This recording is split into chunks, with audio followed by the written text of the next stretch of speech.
The cold water enveloped me, and for the first time in months, I felt something other than numbness. My world had shrunk to the size of my room, a suffocating space filled with shadows of what used to be joy. It was my therapist who suggested an activity, anything to get me out and moving. I remember standing at the edge of the pool, doubts echoing in my mind, but the thought of change propelled me forward.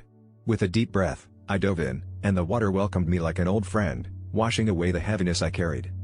At first, every stroke felt awkward, like I was fighting against an invisible current, much like the depression that clung to me. But each lap became a mantra of resilience, and with every glide, I started to leave pieces of my despair behind.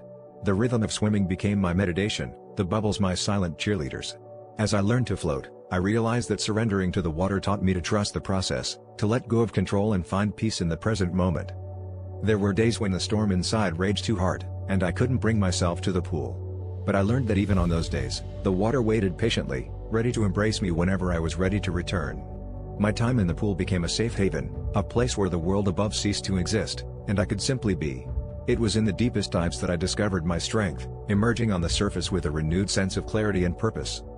Swimming taught me that life's challenges are like the tides, ebbing and flowing, but it's how we choose to navigate them that defines us.